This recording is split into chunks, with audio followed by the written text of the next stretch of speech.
Halo teman-teman, Kristen Katolik menjawab. Mari kita baca pesan atau inbox yang masuk di halaman ini, teman-teman. Semoga ini nanti pesan ini bisa berguna untuk semua yang merasa memerlukan. Ya, itu teman-teman. Jadi nanti di inbox ini nanti saya lampirkan screenshotnya, tapi nggak semua karena supaya tidak menyinggung orang lain, teman-teman ya. Jadi tidak semua kata-katanya, sebagian saja nanti saya screenshot, saya tampilkan di depan nanti di video ini. Nah, itu teman-teman ya, kita baca. Juga namanya jangan kita sebutkan namanya, teman-teman. Ini saudara DG, inisial aja kita sebut DG. Begini teman-teman, SMS-nya atau inbox-nya. Nanti juga dalam bacaan saya, aku baca ini ada yang nggak harus aku sebut ya teman-teman, supaya kita harus menjaga perasaan orang lain, yang jangan-jangan nanti kita membuat kerohanian bukan malah menjadikan adem orang yang mendengarkan, malah menjadi panas hati yang mendengarkan sebagian yang orang itu, teman-teman ya. Ini kita baca, dengarkan. Halo, selamat siang, saya DS, itu namanya teman-teman. Saya ingin sekali memeluk Katolik. Selama ini saya selalu belajar diam-diam. Sekarang saya berumur 23 tahun. Keluarga saya, ya begitu ya teman-teman, keluarganya dia itu bukan dari Katolik. Nah, itu bukan Katolik, teman-teman. Saya sempat ragu kenapa saya bisa merasakan ketentraman saat mendengarkan Salam Maria. Tapi saya masih ragu karena saya pikir mungkin itu hanya pikiran saya yang waktu itu kelas 6 SD. Kita ulang teman-teman ya. Tadi ada motor soalnya. Saya sempat ragu kenapa saya bisa merasakan ketentraman saat mendengarkan Salam Maria. Tapi saya masih ragu karena saya pikir mungkin itu hanya pikiran saya yang waktu itu kelas SD. Nah ini teman-teman, ini sudah cukup lama ya teman-teman yang merindukan ingin bergabung dalam gereja Katolik.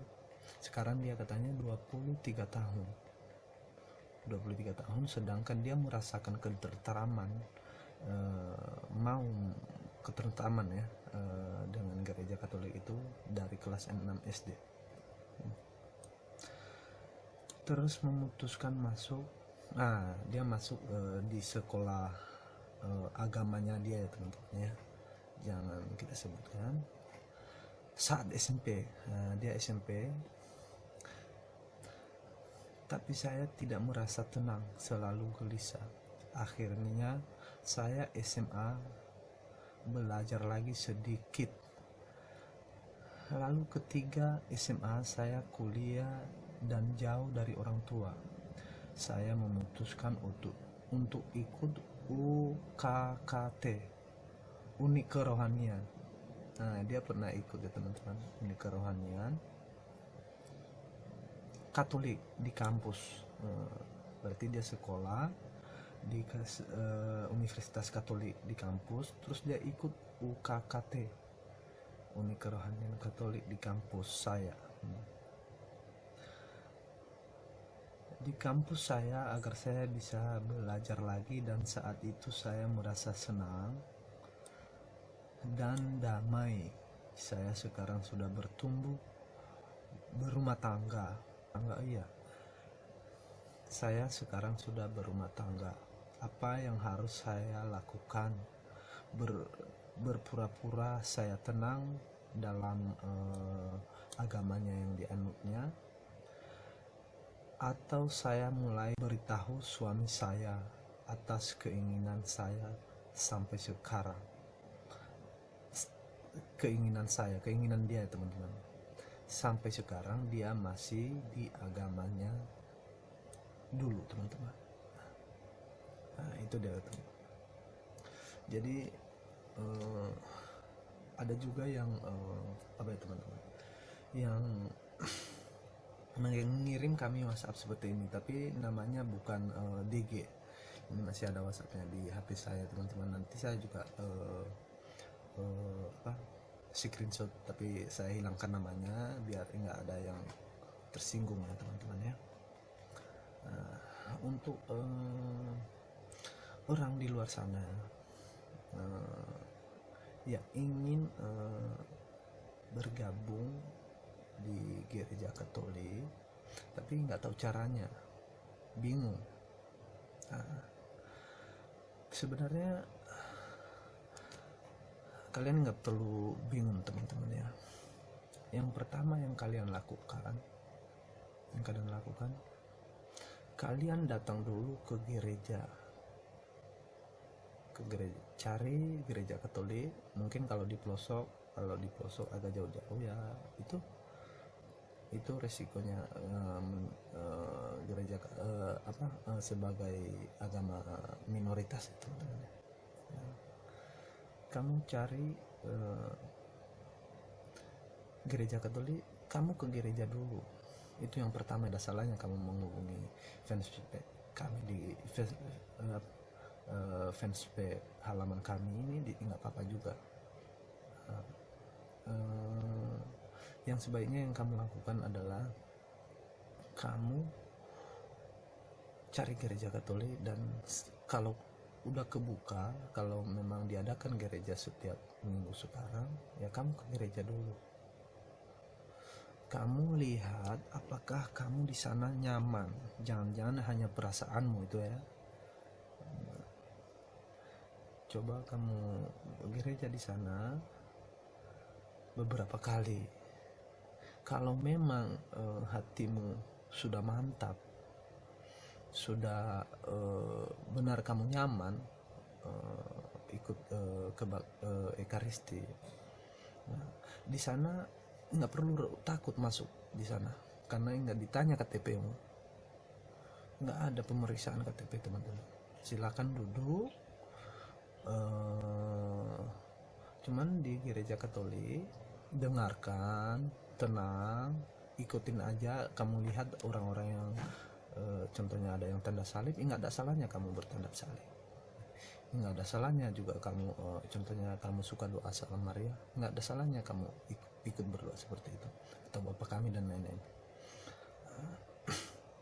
Yang perlu kamu belum bisa kamu menerimanya atau belum bisa mengikutinya adalah dalam gereja Katolik ada pembagian roti kudus atau komuni. Diyakini dalam gereja Katolik bahwa itu adalah darah daging Kristus untuk menyelamatkan umatnya dari dosa dunia. Nah, itu karena ada saat Yesus, nanti kita ceritain itu ya teman-teman. Saat contohnya ada pembagian komuni, kamu boleh maju di depan teman-teman, tapi kamu jangan menerima komuninya. Kamu tangannya lipat di dada, dan nanti kalau udah nyampe kamu di depan pastor atau di depan yang membagikan ada pembantu pastor, biasanya ada prodiakon yang pakai baju putih itu. Nanti setelah kamu nyampe di depan pastor, jangan ulurkan tanganmu seperti orang-orang lain yang mengambil komuni. Kamu masih belum bisa menerima itu.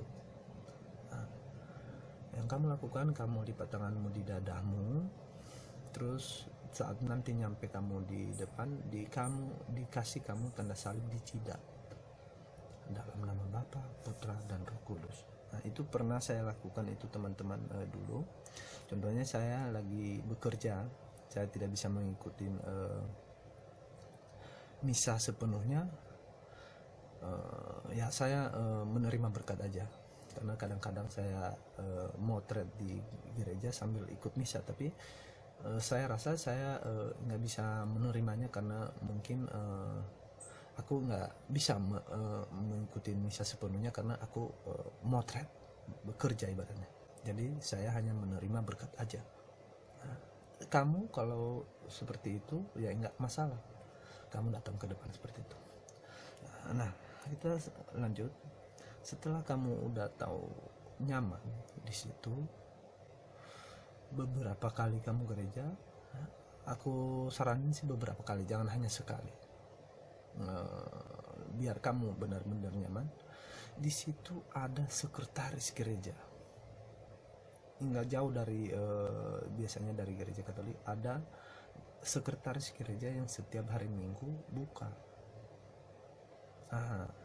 Kamu coba bicarakan di situ apa yang kamu inginkan kepada pastor adalah sekretaris itu yang karena kadang-kadang pastor hanya ada satu dalam satu gereja, jadi jadwalnya banyak. Jadi itu yang menyampaikan.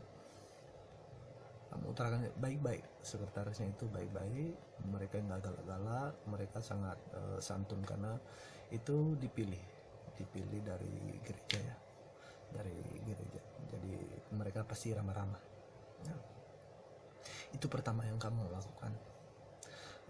Kedua, kalau contohnya kamu nggak ini di sekretaris gereja, kamu bisa mencari setiap daerah itu pasti ada orang Katolik, nggak mungkin nggak ada orang Katolik, pasti ada satu dua.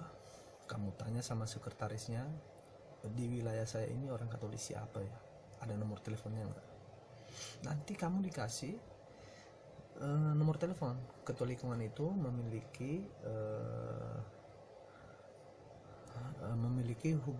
nomor telepon di sana, pasti disimpan karena apa-apa yang disampaikan pasti melalui ketua lingkungan untuk umat di lingkungan tersebut. Lalu nanti kalau udah kamu dikasih nomor telepon, kamu bisa bicara dengan ketua lingkungan.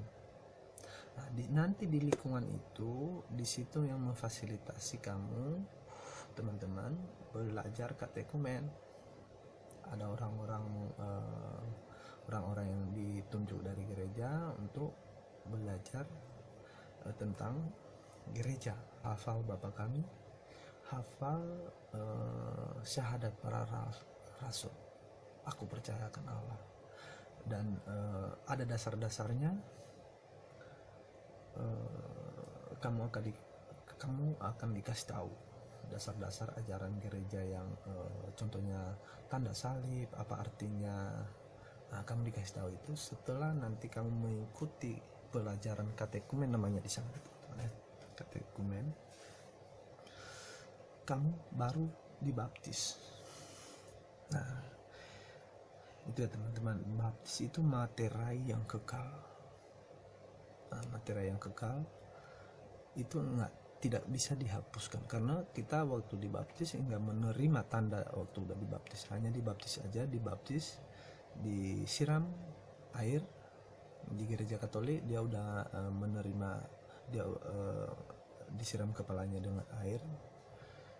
Ada juga yang di gereja Katolik tergantung lokasinya, ada juga yang menyelam, itu tergantung karena kadang-kadang ya kali di situ jauh, bagaimana menyelam ya. Itu ya teman-teman, nanti juga di video berikutnya bahwa aku nanti jelasin kenapa baptis itu tidak bisa lepas, walaupun contohnya dia berpaling sekarang itu di gereja Katolik, di gereja, tapi dia udah dibaptis, itu tidak akan bisa hilang baptisan itu karena itu materi yang kekal. Nah, setelah itu baru kamu udah dibaptis, berarti baru menjadi sah, kamu menjadi warga gereja Katolik. Nah, selama itu kamu belum bisa menerima komuni tadi, itu mungkin berbulan-bulan teman-teman, karena memang tidak gampang ya teman-teman, tidak mudah Tapi tidak susah juga untuk bergabung bersama gereja Katolik. Tidak mudah dan tidak gampang, tidak susah juga, tergantung pada niatmu saja.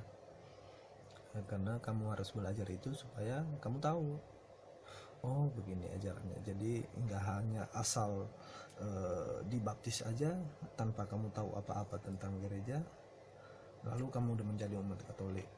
Besok kamu dengar suara orang kesana kesini lagi, bimbang lagi hatimu karena kamu belum belajar dasar-dasar. Nah begitu. Nah, setelah itu kamu baru nanti udah dibaptis, baru nanti diajarin lagi, ada ajaran untuk menerima komuni. Nah, menerima komuni pertama.